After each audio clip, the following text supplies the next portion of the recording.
Students, आज के इस वीडियो लेक्चर में हम देखेंगे plasma and boss Einstein condensate.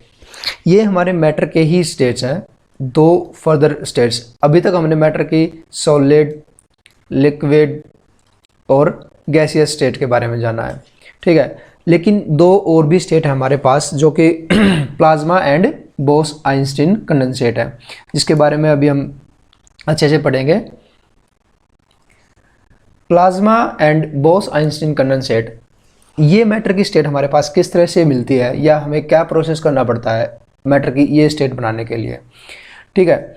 तो इसके लिए हम सबसे पहले देखते हैं प्लाज्मा के बारे में। प्लाज्मा क्या है भाई?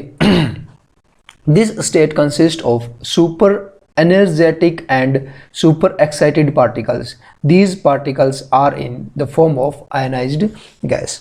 देखो, अगर हम कभी मान लिया लिक्विड को हीट करते हैं, ठीक है, तो वो क्या होता है, वेपर्स में कन्वर्ट हो जाता है। और अगर इसको और भी ज़्यादा हीट किया जाए, एक्सट्रीम टेम्परेचर पर हीट किया जाए, तो क्या होगा, जो ये वेपर्स थे, ये जो मोलिक्यूल्स थे, ये क्या होंगे, ये एटम्स में ब्रेक डाउन हो जाएंगे। और वो उसके बाद भी अगर इसको और भी गर्म करते हैं तो ये एटम्स क्या हो जाएंगे, आयनाइज्ड हो जाएंगे। मतलब इनमें से जो इलेक्ट्रॉन होंगे वो बाहर निकलना शुरू हो जाएंगे। मान लिया हमारे पास कोई एक एटम है, जब इसमें प्रोटॉन और न्यूट्रॉन और इलेक्ट्रॉन, ठीक है, ये तीनों होते हैं एक एटम में। अगर हम इसको गर्म कर रहे हैं तो मूव करने की टेंडेंसी किसके पास होती है, इलेक्ट्रॉन्स के पास होती है, क्योंकि वो उसके ऑर्बिट में घूमते रहते हैं अपने न्यूक्लियस से बाहर। तो अब अगर हम इसको हीट कर रहे हैं तो हीट को कौन ऑब्जर्व करेगा, इलेक्ट्रॉन ऑब्जर्व करेंगे। और इलेक्ट्रॉन पर चार्ज होता है, नेगेटिव चार्ज होता है, तो वो हीट को ऑब्जर्व कर कहाँ निकल जाएंगे, बाहर निकल जाएंगे। और यहाँ पर क्या रह जाएगा, पॉजिटिव चार्ज रह जाएगा और ये नेगेटिव चार्ज अलग हो जाएगा। तो इस तरह से जो ये गैस बनेगी, ये आयनाइज्ड गैस बनेगी। और ये जो गैस होंगी, ये कौन सी गैस होंगी, इनको हम नोबल गैसेज भी बोलते हैं।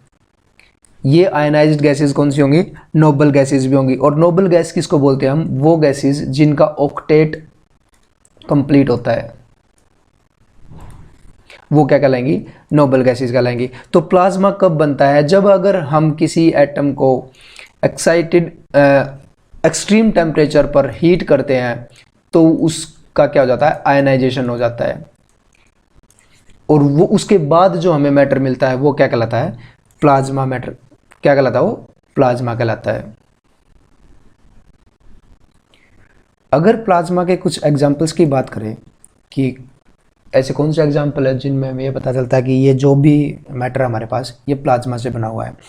जैसे अगर हम बात करें सन की, तो सन क्या है, प्लाज्मा से मिलकर बना हुआ। क्योंकि वहाँ पर बहुत हाई टेम्परेचर है और जो गैसेज है वहाँ पर, वो जो गैसेज है वो किस फॉर्म में है, वो आयनाइज्ड फॉर्म में है। सबकी सब क्या हो रखी है, आयनाइज्ड हो रखी है। वहाँ पर आयनाइजेशन फॉर्म बहुत ज़्यादा है, जो कि क्या क्रिएट करती है, प्लाज्मा को क्रिएट करती है। तो सन है जो, वो किससे मिलकर, किसका बना हुआ है, प्लाज्मा का बना हुआ है। या फिर कुछ फ्लोरोसेंट ट्यूब्स होती है जो कभी रेस्टोरेंट या होटल्स वगैरह के बाहर जो लगी होती है ना, जो नाम चमकता रहता है रात को, वो भी किसकी बनी होती है, प्लाज्मा की बनी होती है। क्लाउड्स की जो लाइट होती है उसमें, वो भी किसकी बनी होती है, प्लाज्मा की बनी होती है। जब मान लिया एक हमारे पास बादल है और एक दूसरा बादल और हमारे पास,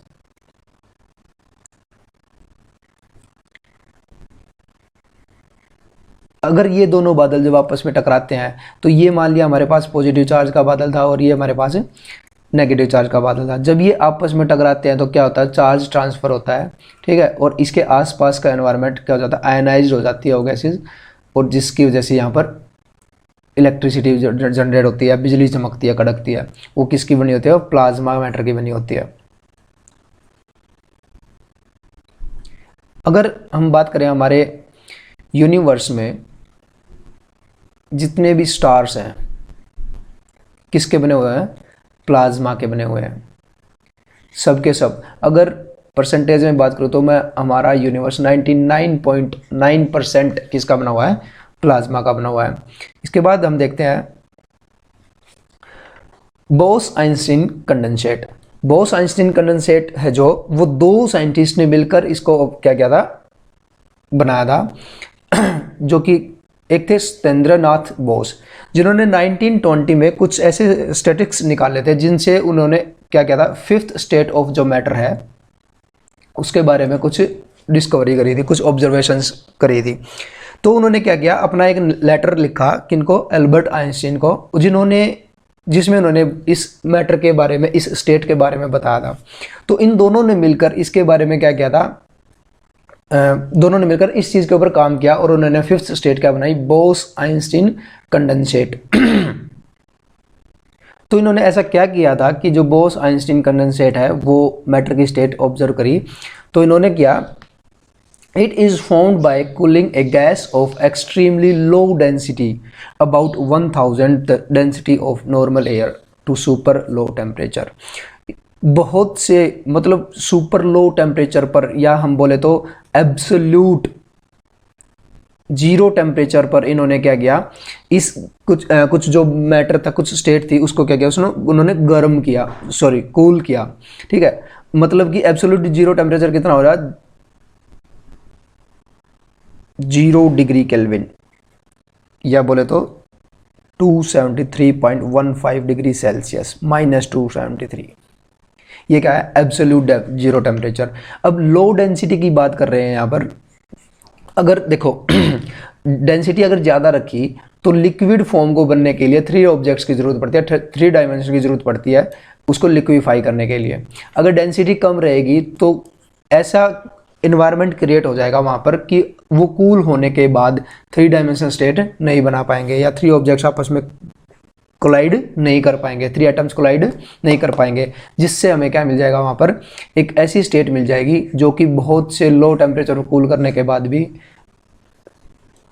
फ्रीज नहीं होगी, बोस आइंस्टीन कंडेंसेट जिसका हमने नाम दिया है।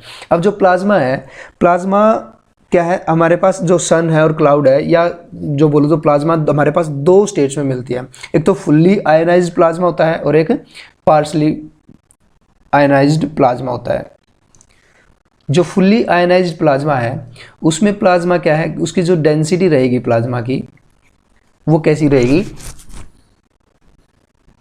वो प्लाज्मा डेंसिटी पे डिपेंड करेगा कि उसकी डेंसिटी कितनी है। और डेंसिटी क्या होती है, नंबर ऑफ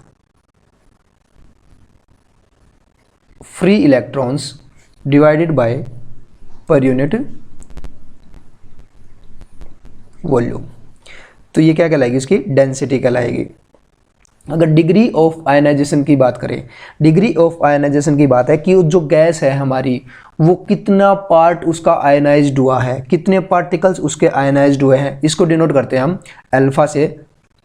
तो इसका अगर फॉर्मूला बनेगा तो हमारे पास क्या बनेगा, Ni divided by Ni plus N।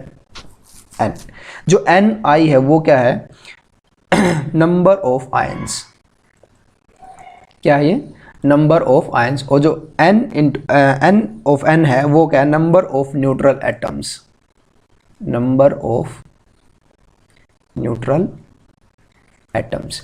तो क्या कहलाएगा ये, डिग्री ऑफ आयनाइजेशन होगी number of ions per unit या divided by total number of atoms in that gas या इन दैट मैटर। ठीक है, वो क्या कहलाएगी, degree of ionization. Degree of ionization को किससे डिनोट करेंगे, अल्फा से डिनोट करेंगे। थर्ड पॉइंट है इलेक्ट्रॉन आयनाइज, और फोर्थ पॉइंट है इलेक्ट्रॉन न्यूट्रल कोलिजन फ्रीक्वेंसी। तो प्लाज्मा जो फुल्ली आयनाइज प्लाज्मा वो किन 4 फैक्टर्स पर डिपेंड करेगा, उसकी डेंसिटी पर, डिग्री ऑफ आयनाइजेशन पर, इलेक्ट्रॉन आयंस पर, और इलेक्ट्रॉन न्यूट्रल कोलिजन फ्रीक्वेंसी के ऊपर। तो उसके बाद अगर हम कुछ पॉइंट्स, अगर पार्शली आयनाइज्ड प्लाज्मा की बात करें तो उसमें क्लाउड्स आते हैं, और फुल्ली प्लाज्मा आयनाइज्ड प्लाज्मा में सन के बाद आते हैं, स्टार्स आते हैं। अब इसमें क्या होगा, ये स्टेट जब होगी जब VEI is less than VEN होगा। ठीक है, और प्लाज्मा डेंसिटी की अगर, और ये वाली जो फुल्ली आयनाइज्ड है ये कब होगा, VEI is greater than VEN होगा। अगर ऐसी स्टेट आ जाए VEI is equal to VEN, तो क्या होगा? ऐसा बहुत बहुत रेयर कंडीशन होगी कि जब ये स्टेट हमें देखने को मिलेगी। ठीक है, हमें दो ही स्टेट मिलेगी, पार्शली आयनाइज्ड और फुल्ली आयनाइज्ड। तो इसके अलावा हम कुछ छोटा सा पार्ट बोस आइंस्टीन कंडेंसेट के बारे में जान लेते हैं। दो साइंटिस्ट थे, कॉलेज स्टूडेंट्स थे, एरिक कॉर्नल और कार्ल ई वेमन। इनको क्या हुआ था, 2001 में नोबेल प्राइज मिला था। किस लिए?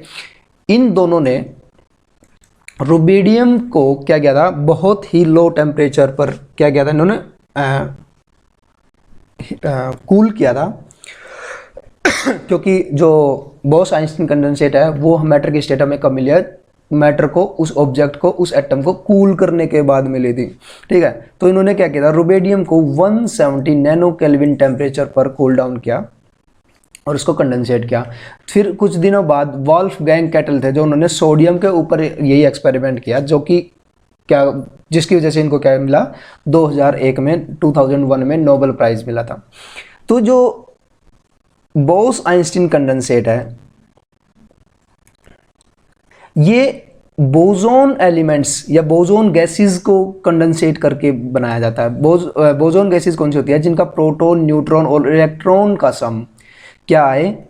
इवन नंबर हो। प्रोटॉन, न्यूट्रॉन और इलेक्ट्रॉन का सम क्या हो? इवन नंबर हो। तो उन्हीं गैसेस के ऊपर ये काम किया जा सकता है।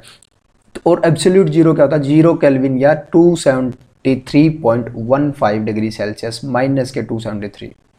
और ऐसी गैसेस कौन सी है? हीलियम, नियोन, या बोला था ठीक है, हीलियम, नियोन वगैरह कुछ एग्जाम्पल्स हैं। तो आज के लेक्चर में इतना ही, तब तक के लिए जय हिंद। आगे के लेक्चर देखो, चैप्टर हमारा कंप्लीट हो गया। अब नेक्स्ट वीडियो में हम इसकी कुछ जो एक्सरसाइज वगैरह है, जो इसके क्वेश्चन आंसर है, उनके बारे में डिस्कस करेंगे। ठीक है, तब तक के लिए जय हिंद।